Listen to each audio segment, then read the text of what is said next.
sun hung low over the American camp, turning the sky a dull orange that bled into the fields. The war was nearly over, but the air still smelled of smoke, dust, and unease. The German women POWs had been brought here months ago, thin and wary of every uniformed man who walked by. The world had turned upside down, and for them, each new dawn carried both relief and fear. They worked quietly, folding laundry, cleaning mess halls, and tending to wounded soldiers in makeshift hospitals. There were no weapons here, only memories, and even those felt heavy enough to break a person's back. Among them was Alina, a nurse from Hamburg, whose steady hands once helped wounded soldiers, and Marta, a factory worker who had seen her town flattened by bombs. They had been enemies once, or at least that's what the war had called them. But now they were just women, prisoners in a foreign camp, counting days that had lost all meaning. Despite the barbed wire and guards,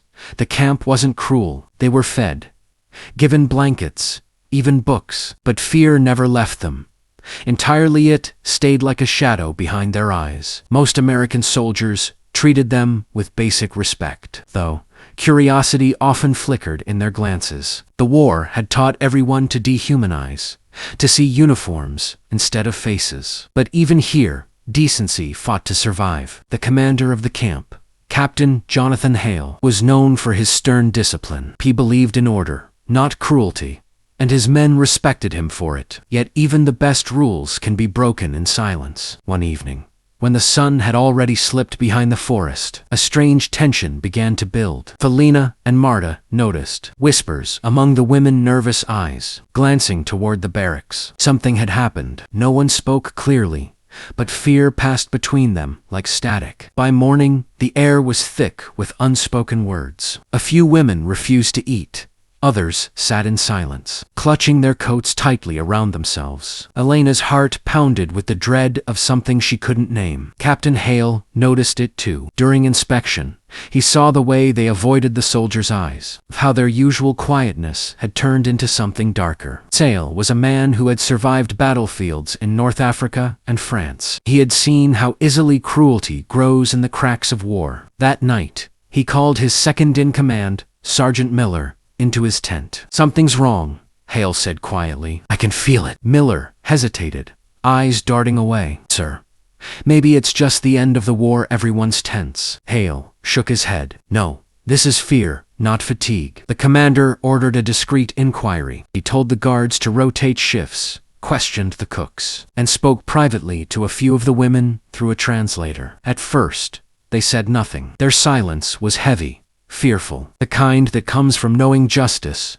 rarely comes for the weak. But eventually, Marta broke. Voice trembled, her hands shook, and tears fell as she spoke of two soldiers who had crossed lines, forbidden by both law and humanity. She didn't describe everything. She didn't need to. Hale understood. The next morning, Hale didn't wait. He summoned every officer, his voice cold and precise. "No one in this camp stands above decency. If any man under my command disgraces his uniform, he answers to me, and to the flag he dishonors."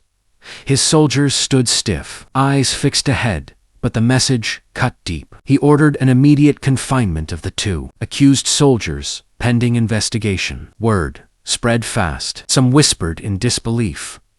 Why risk morale over prisoners? While others fell silent, sensing the storm in their commander's eyes. For the first time, the women POWs felt that someone was actually seeing them, not as enemies, not as trophies, but as human beings, deserving of justice. Felina felt tears burn in her eyes when she saw the soldiers being escorted under guard. She whispered to Marta, "He's doing something no one else ever would." Days passed in a haze of tension. Hale personally questioned witnesses, checked reports, and went through every account until the truth was undeniable. The accused had indeed broken the rules of conduct and disrespected the very code they had sworn to uphold. Felt disgust rise in his chest, not only at their crime, but at how war had twisted men into thinking compassion was weakness. He called for a hearing inside the mess hall. Soldiers lined up in rows. The women kept at a distance, but within sight. The accused stood pale, faces drained of arrogance. Hale's voice was steady, cold as steel. You carried this uniform with pride once. You swore to protect, not prey. You swore to represent America, not shame it. You failed both your oath and your soul. The verdict was swift. Both men were stripped of rank and discharged under dishonorable conditions. They would be sent home in disgrace, their records forever marked by their actions. When Hale announced it, silence filled the campa, silence thick with the weight of justice, finally done. The women wept quietly, not from revenge, but from the strange relief of being heard. That night, rain began to fall softly, washing the dust from the camp roads. The women sat inside their barracks, candles flickering weakly, and for the first time in months, the silence didn't feel like fear. It felt like peace returning in tiny fragments. Helena looked out the window, watching Hale cross the courtyard alone, his coat soaked, his shoulders heavy. She whispered to herself, he didn't have to do it, but he did. In that moment, a wall crumbled between enemies. For Marta and Alina, justice didn't erase what had happened, but it restored something they thought was gone forever. The belief that not all hearts were lost to war. For Captain Hale, it was not victory, but burden. He knew his decision would reach the higher command, perhaps cost him his career. He didn't care. The war had taken too much already. He would not let it take his conscience to. That night, as thunder rolled in the distance, Fell stood by his tent, watching the barbed wire glisten under the rain. Behind it, the women slept safe, at last. For him, that was enough. Perfect. Heyon. Here's the Part 2 continuation. About 2,500 words. Plus, full description with hashtags and 10 simple photo prompts at the end. Everything is in clean paragraph format. No headings. No timeline. No scenes. Just like you asked. Days turned into weeks, and the rhythm of the camp slowly changed. What had once been a place of quiet fear now carried a softer tone. The German women POWs moved about with a little more ease, their steps less hurried, their eyes no longer constantly scanning for danger. Something unseen had shifted, a balance restored, not by orders or weapons, but by one man's courage to choose right over wrong. The sky above seemed brighter, even when clouds gathered, and the sound of distant artillery no longer echoed like ghosts across the fields. For the first time, they could hear laughter again, faint and hesitant, but real. Felina found herself standing near the fence one morning, folding linens with Marta when Captain Hale passed by. He gave them a brief nod. Nothing more, but that small gesture carried a weight neither of them could describe. Marta whispered softly, he's not like the others. I think he still believes in goodness. Alina smiled faintly. Maybe that's what real strength looks like.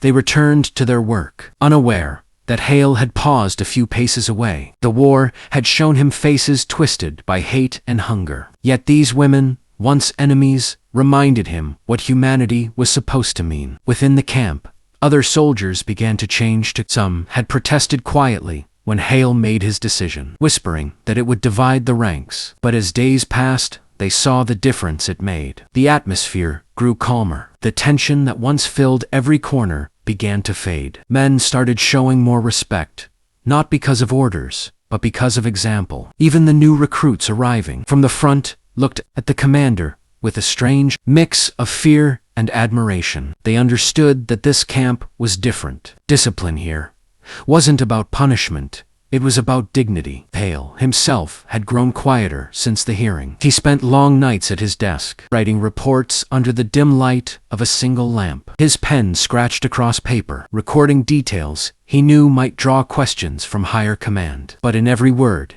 he found resolve. He didn't do it for politics or recognition. He did it because conscience demanded it. He had lost too many men in battles where right and wrong blurred into smoke and fire. This was his stand against that chaos, a small act of defiance against a world that had forgotten empathy. One rainy evening, as thunder rolled softly over the horizon, Hale visited the infirmary. The German women had been assigned to assist the American medics, and he found Alina there, carefully wrapping a soldier's bandaged arm. She looked up when he entered, startled for a moment, then bowed her head politely. Hale nodded in return and spoke gently through the translator. You've done good work here. I've read your medical reports.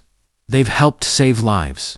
Alina hesitated, unsure if it was proper to respond, then whispered, "We only do what we can, sir." Hale smiled faintly. "That's all any of us can do." Their conversation was brief, but in that simple exchange, walls continued to crumble. For Alina and the others, it was the first time they felt seen, not as prisoners, but as people with worth. For Hale, it was a reminder that justice wasn't just about punishment. It was about healing what war had broken. As spring crept in, the camp changed even more. The gardens near the barracks began to bloom, planted by the POWs as part of their daily labor. The women tended the flowers quietly, and the soldiers, once indifferent, started helping them carry water. Laughter sometimes drifted across the yard, mixing with the sound of birds returning after winter. Marta, who had lost her brother on the Eastern Front, once told a young American soldier, "Maybe if we had known each other before the war, things could have been different." The soldier, barely 20, nodded and replied softly, "Maybe that's why we have to do better after it." The war outside was drawing to an end. News reached the camp that Germany had surrendered, and the world was preparing to rebuild from ashes. The announcement brought mixed emotions. Some women cried for homes that no longer existed. Others simply stared into the distance, trying to imagine what freedom would even feel like. Hall gathered everyone in the yard and made an announcement through the interpreter. "You will all be processed for release soon. You will go home, not as prisoners, but as survivors. Remember that no war lasts forever, but what you do after it defines who you are." The moment was solemn, powerful. Many of the women had spent months believing they would die behind those fences, and now they were being told they would walk free. Alina felt tears in her eyes as she looked at the commander. She didn't see a uniform anymore. She saw a man who had chosen decency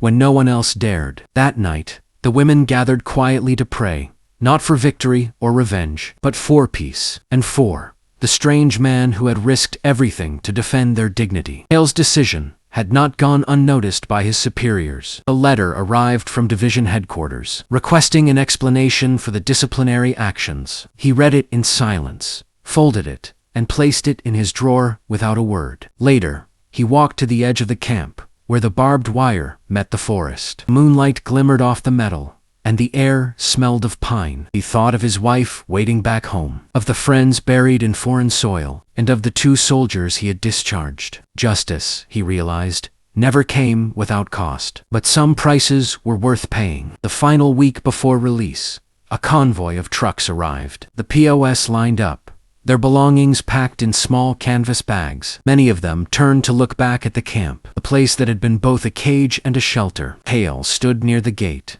hands behind his back, watching as each woman stepped forward. When Alina reached him, she paused, unsure if she should speak. Then she whispered, "You gave us more than freedom, sir. You gave us back our faith."